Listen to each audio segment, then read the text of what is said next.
दलित दस्तक का 2024 का शानदार बहुजन कैलेंडर आ चुका है।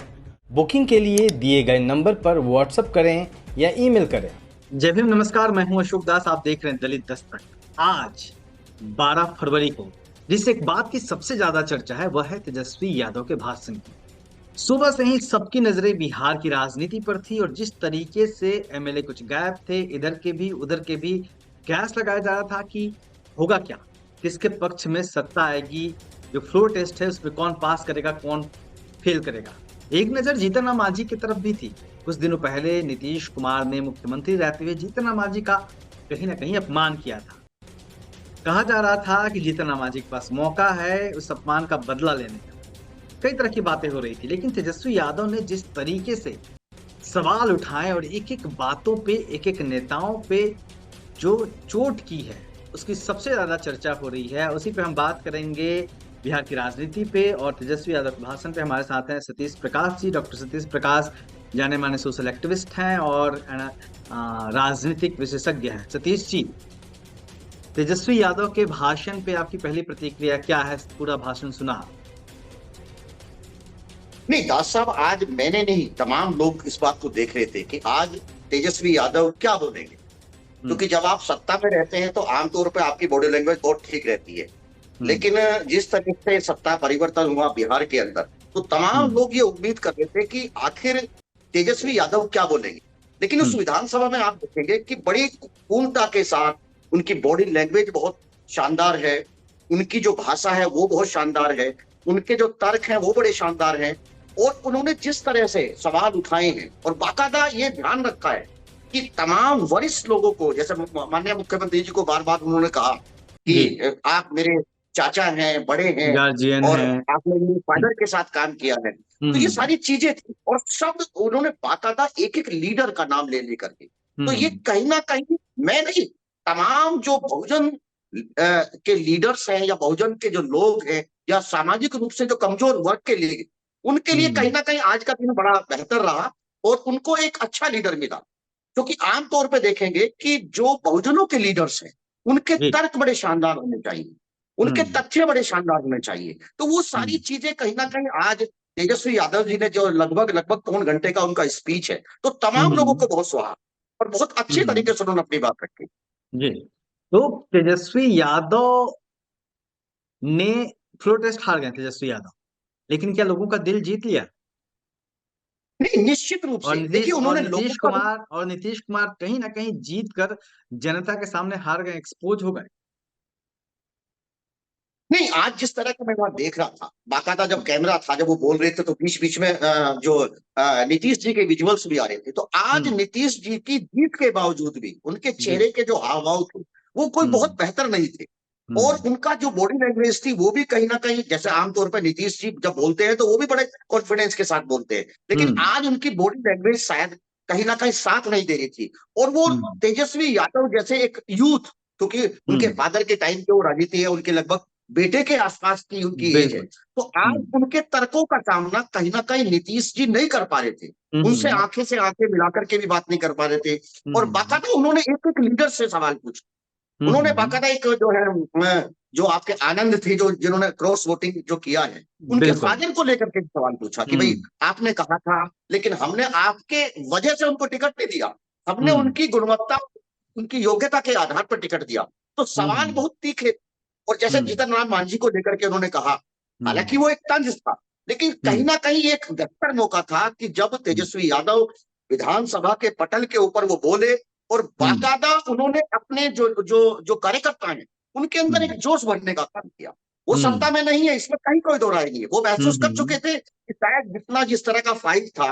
और देखिए, सत्ता में ये जरूरी है कि केंद्र में कहीं ना कहीं बीजेपी की सरकार है, आज जो है राज्य में भी बीजेपी की सरकार है, और ये नेक टू नेक फाइट था। और जो ऑलरेडी कोई भी ये सत्ता का हमेशा नियम रहा है कि जिसने मुख्यमंत्री का पद अगर एक बार ग्रहण कर लिया, उस दल के लीडर्स आमतौर पे टूटते नहीं है, इसमें कहीं कोई दो राय नहीं है। और ये शायद मुझे ऐसा लगता है कि जो मांझी जी है, शायद वो पूरी की पूरी चीजों को देख रहे थे, बड़े, क्योंकि वो भी बिहार के मुख्यमंत्री रह चुके हैं और बिहार की राजनीति में बहुत लंबे समय थे, तो उनका डिसीजन शायद इसलिए नहीं आया क्योंकि ये बहुत ही नजदीकी मामला था। और इस नजदीकी मामले में शायद उनको ये आशंका बनी हुई थी कि आमतौर पर जनता दल यू में जिस तरह की टूट फूट की जो बातें हो रही थी, तो उनको मालूम था कि शायद ऐसी टूट फूट हो नहीं पाएगी, और हो सकता है कि उनकी तरफ से जो है जो भी डिसीजन रहा है पॉलिटिकली, तो आज वो सत्ता में है। तो ये सब चीजें रही, लेकिन कहीं ना कहीं तेजस्वी यादव जी ने इस डिबेट के माध्यम से कहीं ना कहीं लोगों के मन में लोगों को खरीदा। और देखिए उनकी उनकी बात सुनिए, उन्होंने जी। मोदी जी को भी बाकायदा सम्मान पूर्वक शब्दों का प्रयोग किया, सम्राट चौधरी के लिए भी बाकायदा सम्मानजनक शब्दों का प्रयोग किया, नीतीश जी के लिए भी किया, तमाम। मतलब ये है कि बिना किसी को के खिलाफ अब शब्दों का इस्तेमाल किए हुए, बिना उग्रता दिखाए हुए कैसे उसकी कहते हैं ना वो इज्जत उतारनी हो, वो तेजस्वी यादव ने करके दिखा दिया। जो शब्दों की नहीं नहीं ताकत है कहीं ना कहीं वो देखने को मिला। नहीं नहीं, देखिए देखिए देखिए देखिए देखिए, ये एक सबक है। जब आप सत्ता में नहीं होते हैं, आमतौर पर कोई भी व्यक्ति सत्ता जाने का जो दुख होता है वो उसके ऊपर इतना हावी होता है कि उसकी पर्सनैलिटी को कहीं ना कहीं दबा लेता है। हम्म पहले ही टाइम पे जैसे ही उन्होंने उनका विधानसभा अध्यक्ष हटा और उन्होंने हम्म बाकायदा उपाध्यक्ष को वहां बैठाया, और जब वो आया तो वो समझ गए थे कि ये सब चेंज कुछ होने वाला है नहीं। लेकिन हम्म उसके बावजूद भी जिस तरह की उनकी सदी हुई भाषा है, जिस तरह का उनका जो तंज है, बाकायदा उन्होंने मोदी जी को लेकर के एक बड़ा अच्छा कहा कि भाई पूरे देश में चर्चा होती है कि मोदी जी की गारंटी है, लेकिन मोदी जी शायद नीतीश जी से भी गारंटी ले ले, और नीतीश जी की शायद गारंटी नहीं है लेकिन भतीजा गारंटी देता है। वो हम्म मतलब बहुत हंस हंस के सही उन्होंने बात। जिस तरह का सवाल किया। देखिए ये दो तीन जो चीजों का आपको जी। जा हम्म जी। मैं ये कह रहा हूं कि तो जो लोकसभा चुनाव बिल्कुल उसके मुहाने पे खड़े हैं हम लोग, उसके ठीक पहले बिहार में तख्ता पलट हुआ है। तख्ता पलट नहीं कहेंगे इसको, नीतीश कुमार ने आरजेडी का साथ छोड़ के बीजेपी का दामन थाम लिया है। नीतीश कुमार ने चेंज कर दिया। लेकिन क्या जो 3-4 महीने बाद बिहार में लोकसभा चुनाव होंगे, देश भर में होंगे, तो उसका खामियाजा क्या भुगतना पड़ेगा बीजेपी को और नीतीश कुमार को? ये कहीं ना कहीं राजनीतिक गलती तो नहीं साबित होगी बीजेपी की खासतौर पे? नहीं, मुझे पब्लिक ऐसा रिएक्ट कर लगता है, सकती है। नहीं नहीं, बिल्कुल 100%। देखिए आज जिस तरह से उन्होंने बातें की, उन बातों का कहीं ना कहीं लोगों की, देखिए उन्होंने एक बहुत बड़ी हाँ, महत्वपूर्ण और बातें की। तमाम तमाम लोग, मैं ट्विटर पढ़ रहा हूँ, वो लोग लिख रहे हैं कि मैं तेजस्वी यादव का समर्थक नहीं हूँ, मैं तेजस्वी यादव का वोटर नहीं हूँ, लेकिन तेजस्वी यादव के भाषण की तारीफ कर रहे हैं लोग। तो कहीं ना कहीं सबको लग रहा है कि हाँ, ये गलत हुआ। लोकतंत्र है, संविधान है, उसमें एक पार्टी हारती है, जीतती है। हम आप तीसरा कोई पर्सन किसी का सपोर्टर हो सकता है, किसी का विरोधी हो सकता है, लेकिन जब चुनाव के बाद सरकार बन जाती है तो उसको आम जनता एक्सेप्ट कर लेती है कि चलो इसकी सरकार बन गई और 5 साल ये हमारा मुख्यमंत्री है, 5 साल इसकी सरकार रहेगी। लेकिन जिस तरीके से बिहार में खेल हुआ, कहीं ना कहीं लोगों को भी लग रहा है कि ये तेजस्वी के साथ गलत हो रहा है, ऐसा मैसेज जा रहा है क्या? जो मैसेजेस देख रहा हूं मैं, मुझे तो यही समझ में आ रहा नहीं, कहीं ना कहीं उन्होंने, मैं बताया ना कि विधानसभा के पटल को उन्होंने बहुत अच्छे तरीके से जो है उसका सदुपयोग किया। है। जैसे उन्होंने नीतीश जी को कहीं ना कहीं दशरथ बनाया, उन्होंने हम्म रावण नहीं कहा, उन्होंने दशरथ कहा, लेकिन दशरथ के साथ साथ उन्होंने सवाल उठाया कि भाई हम्म नीतीश जी को इस बात का जांच करनी पड़ेगी कि केकई क्यों है। और कहीं ना कहीं जो सत्ता से हटने का जो वनवास है, उन्होंने अपने आप को राम सिद्ध करने की कोशिश करी। तो ये सारे सवाल देखिए राज साहब, दो चीजें आपको ध्यान रखनी पड़ेगी हम्म कि मार्टिन लूथर किंग ने ये कहा कि हम्म अगर आप उड़ सकते हैं तो आप उड़िए, और अगर उड़ नहीं सकते तो आप दौड़िए, और अगर दौड़ नहीं सकते तो आप चलिए, और अगर चल नहीं सकते तो आप रहेंगे। रुकिए महत्वपूर्ण मत। यह है कि आपको चलना है, आपको आगे की ओर जाना है। हम्म शायद तेजस्वी यादव ने इसी तरह का जो खेल किया है, आमतौर पे उनके फादर की जिस तरह की भाषा रही है, और हम्म लोग लंबे समय से, क्योंकि लालू जी बीमार हैं और वो इस तरह की बातें नहीं कह पाए, लेकिन आज कहीं ना कहीं लालू जी जैसा ही कहीं ना कहीं एक पुट निकल के आया, और जिस तरह से हंसी मजाक के माध्यम से उन्होंने बड़ी सादगोई से अपनी बातें कही हैं, वो तमाम हम्म लोगों को सुहाई है। और देखिए आप एक बात और ध्यान रखेंगे कि उन्होंने बड़ी चालाकी के साथ और बड़ी हम्म गंभीरता के साथ और बड़ी बुद्धिमत्ता के साथ एक सवाल खड़ा किया कि पूरे देश की जनता की नजर कहीं ना कहीं बिहार की जनता के ऊपर लगी हुई थी। लोगों को हम्म लगता था कि बिहार की जनता ही बीजेपी को सत्ता से बाहर कर सकती है। हम्म और उन्होंने इस सवाल के माध्यम से कहीं ना कहीं जो लोकसभा का चुनाव है उसको कहीं ना हम्म कहीं एक मैसेज क्रिएट किया, और एक हम्म एक दल के लोगों के नाम ले करके उन्होंने सवाल पूछे, वित्त मंत्री से भी ये सवाल पूछा, और जी। देखो बड़ी सही तरीके से देखिए देखिए उसने, अभी वो कहीं ना कहीं नीतीश जी से ऊपर होकर के उन्होंने सवाल खड़ा किया। उन्होंने बिल्कुल 10 लाख नौकरियों की बात करी, उसके बाद ये बताया कि मेरे विभाग में बाकायदा 2 लाख भर्तियां मैंने की, और साथ साथ उन्होंने ये भी कहा जो आपकी स्वास्थ्य मंत्रालय कि वहां लगभग 1.5 लाख नियुक्तियां हैं, और ये रिक्वेस्ट भी की उन्होंने, सरकार की तरफ से रिक्वेस्ट भी की कि अगर आप चाहें तो उन पदों को भर सकते हैं। तो कहीं ना कहीं सरकार की जो जिम्मेदारियां हैं उसको भी उन्होंने गिनाया, याद और दिला, उन्होंने कहीं ना ये भी कहीं कहा कि हम जनता आपका को। सहयोग हाँ। भी करेंगे। जी। अच्छा, इसमें एक चीज ये है, उत्तर भारत की जो राजनीति है, खास तौर पे बिहार और उत्तर प्रदेश पे सबकी नजरें रहती हैं। दोनों जगह मिला के तकरीबन 120 लोकसभा सीटें होती हैं, और लोकसभा की बात होती है तो रास्ता यहीं से गुजरता है।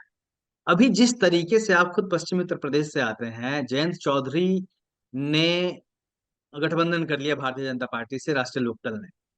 अब अगर भारतीय जनता पार्टी के खिलाफ सीधे तौर पे खड़े दिख रहे हैं, जो खम ठोक के खड़े हैं और पूरी मजबूती से खड़े हैं, चाहे अपने बयानों से हो, चाहे चाहे अपने बॉडी लैंग्वेज से हो, वो सिर्फ 2 लोग निकल के आ रहे हैं, तेजस्वी यादव और अखिलेश यादव। तो क्या आने वाले दिनों में जो इधर की राजनीति है, बिहार उत्तर प्रदेश की राजनीति, उसके केंद्र में ये दोनों रहने वाले हैं, चाहे सत्ता में रह के या फिर विपक्ष में रहते हैं? नहीं नहीं, देखिए तेजस्वी यादव ने निश्चित रूप से अच्छा काम किया, लेकिन अखिलेश जी की आप पॉलिटिक्स देखेंगे, हम्म। इससे पहले आप देखेंगे कि नीतीश जी और तेजस्वी यादव जी की एज में बहुत ज्यादा अंतर है। वो हमेशा हम्म। उनको सम्मानजनक तरीके से रहा। लेकिन हम्म। अगर आप उत्तर प्रदेश में देखेंगे तो योगी जी और आपका जो अखिलेश। आपके अखिलेश जी हैं, एज में हम्म। ज्यादा अंतर नहीं है। जी। लेकिन आमतौर पर योगी जी जिस भाषा में जवाब देते हैं, उसमें हम्म। ऐसा लगता है कि कहीं ना कहीं अखिलेश जी उनको भड़का रहे हैं। और वो हम्म। जिस तरह की उनके ऊपर तंज करते हैं, उनके फादर को लेकर के जिस तरह की भाषा का प्रयोग किया, शायद हम्म। इस तरह से जिस तरह का शब्द उन्होंने प्रयोग किए या जिस तीखी भाषा का प्रयोग किया, अखिलेश जी की तरफ से उस तरह की भाषा का प्रयोग नहीं हुआ है। और हम्म। अखिलेश जी की मैं क्योंकि वो एक पार्टी अलग है, उनका अपना एक हम्म। पक्ष हो सकता है, लेकिन हम्म। मैं आपकी एक छोटी सी बात से सहमत नहीं हूं। देखिए, जी। ये कहीं ना कहीं एक जानबूझ करके एक खेल चलाया जा रहा है कि उत्तर हम्म। प्रदेश में बीजेपी के खिलाफ अगर कोई लड़ रहा है तो वो हम्म। अखिलेश यादव ही लड़ रहे हैं। ये एक एक हम्म। ये एक नैरेटिव क्रिएट किया जा रहा है, और ये नैरेटिव ओके। क्रिएट बाकायदा जो सोशल मीडिया है बीजेपी का, क्योंकि बीजेपी हम्म। को ये मालूम है कि उत्तर प्रदेश में बीजेपी को अगर सत्ता में रहना है तो कहीं ना कहीं विपक्ष के रूप अखिलेश में उनको अखिलेश कहना है। समाजवादी पार्टी ही चाहिए। वो हम्म। पोलराइजेशन करेगी। अगर बहुजन हम्म। समाज पार्टी के साथ चुनाव होगा तो उत्तर हम्म। प्रदेश में पोलराइजेशन नहीं होगा। और आप समय समय पे हम्म। देखेंगे कि हम्म। अखिलेश जी कहीं ना कहीं बीजेपी के जाल में फंसते हैं। वो हम्म। उनकी भाषा बोलते हैं, उनके तमाम हम्म। लीडर्स जो है वो समय हम्म। सारा काम ठीक करेंगे, लेकिन अचानक से हम्म। कोई ऐसी बात कहेंगे कि जहां हम्म। पोलराइजेशन होगा, पोलराइजेशन का फायदा कहीं ना कहीं ना कहीं कहीं कहीं बीजेपी ना को। कहीं उत्तर प्रदेश की राजनीति में जो भारतीय जनता पार्टी है, खुद के सामने समाजवादी पार्टी को खड़े रख के दिखाना चाहती है, क्योंकि सत्ता पक्ष को भी एक विपक्ष चाहिए होता है, और वो उस विपक्ष को चुनता है जो उसके लिए फायदेमंद होता है, और अखिलेश यादव कहीं ना कहीं फिट बैठते हैं। नहीं नहीं, देखिए देखो देखो, 2-3 चीजें आप देखिए। अखिलेश जी ने अभी उत्तर प्रदेश में जितने भी चुनाव लड़े, वो जी। बाकायदा उन्होंने अपने दम पे चुनाव नहीं लड़े, वो हमेशा गठबंधन के साथ चुनाव लड़े हैं। हम्म। और उन्होंने जितने भी गठबंधन किए हैं वो गठबंधन सक्सेसफुल नहीं है। उसके हम्म। पीछे बहुत सारे कारण हो सकते हैं। अब अभी हम्म। कुछ लोग कह रहे हैं, अब जयंत जी ने वो उनका खुद का निर्णय है।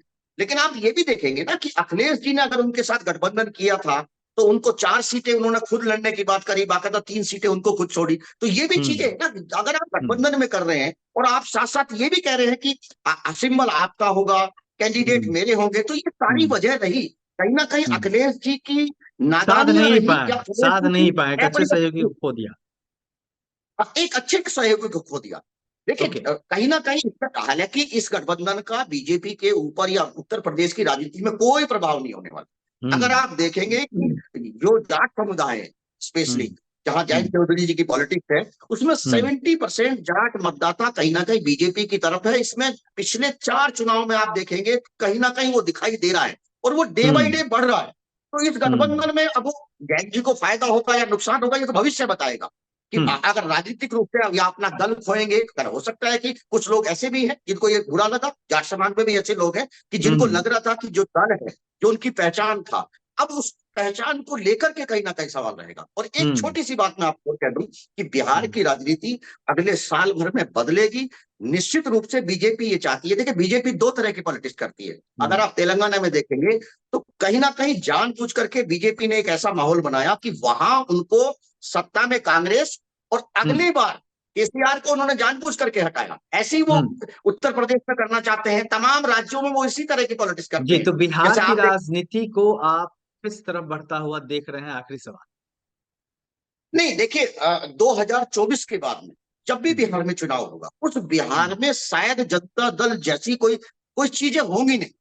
हम्म अगर नीतीश जी होंगे तो वो जनता दल के लीडर्स के रूप में ना होकर के कहीं ना हम्म कहीं बीजेपी के लीडर्स के रूप में होगी। हम्म बिहार की राजनीति में दो दलीय व्यवस्था शायद पनप जाएगी। एक तरफ आरजेडी होगी और एक तरफ बीजेपी होगी। जनता हम्म दल, मुझे ऐसा लगता है, तमाम लोग एनालिसिस कर रहे हैं, और जिस तरह के हालात हैं, वो हालात में हो सकता है कि देखिए, बीजेपी ने ऐसा किया कि नीतीश जी के ऊपर उनकी पहली बार नजर नहीं थी। जब हम्म आप पिछले चुनाव में आप देखेंगे तो कहीं ना कहीं मीडिया ने एक माहौल बनाया कि जब हम्म नीतीश जी जो प्राइम मिनिस्टर जैसा मटेरियल उनके अंदर ढूंढना शुरू किया, तो उसी हम्म दिन से कहीं ना कहीं बीजेपी को लगा नरेंद्र मोदी जी, इन चीजों में नरेंद्र मोदी जी बड़े सेंसिटिव है, वो अपना विरोधी हम्म कभी नहीं पनपने देते। तो उन्हीं हम्म उसी समय से कहीं ना कहीं नीतीश जी उनके निशाने पर रहे। और नीतीश जी, और ये भी सच है कि नीतीश जी ने बाकायदा गठबंधन तोड़ा था बीजेपी से कि भाई मैं इनकी सभा यहाँ नहीं होने दूंगा। बाकायदा हम्म। खुद का विरोध किया था जी ना। जी तो जी अब जी। हालात चेंज हो चुके हैं, लेकिन अब ऐसा नहीं है। अब नीतीश जी इतनी ताकत में नहीं है, और बाकायदा दल बदलते बदलते अब उनके हाल ऐसे बदल गए। एक सवाल तेजस्वी यादव जी ने बहुत पूछा कि भाई जी। नीतीश जी आप बार बार इधर से इधर चले जाते हैं। उसमें सवाल हम्म नहीं होता, लेकिन आपके हम्म जो विधायक हैं वो जनता के बीच में जाकर के क्या सवालों का जवाब देंगे? क्योंकि हम्म अल्टीमेटली चुनाव तो उनको लड़ना है ना, विधानसभा में जाकर हम्म के। तो मुझे हम्म। ऐसा लगता है कि शायद बिहार में गंवाने का या जो भी माहौल बना है, इसका सबसे ज्यादा फायदा आरजेडी को ही होने वाला है। और ओके। तेजस्वी के रूप में एक दलितों को, एक बहुजनों को एक अच्छा लीडर मिला, मुझे ऐसा लगता जी, बहुत बहुत शुक्रिया सतीश जी। तो निश्चित तौर पे तेजस्वी यादव का जो भाषण है, लगातार लोग उस पे लिख रहे हैं, सोशल मीडिया पे विश्लेषण किया जा रहा है, बड़े बड़े जर्नलिस्ट, एक्टिविस्ट, तमाम लोग, चाहे उनके विरोधी हों चाहे उनके सपोर्टर हों, लेकिन तेजस्वी यादव ने जिस तरीके से भाषण दिया, उससे एक माहौल तो बन ही गया है। और कहीं ना कहीं तेजस्वी यादव में लोग एक बेहतर नेता, एक मंझा हुआ नेता देखने लगे। आने वाले दिनों में बिहार की राजनीति क्या करवट लेगी, यह देखना होगा। देखते रहिए दलित दस्तक। शुक्रिया, जय भीम। शुक्रिया सतीश जी, जय भीम। है। जय हिंद सर।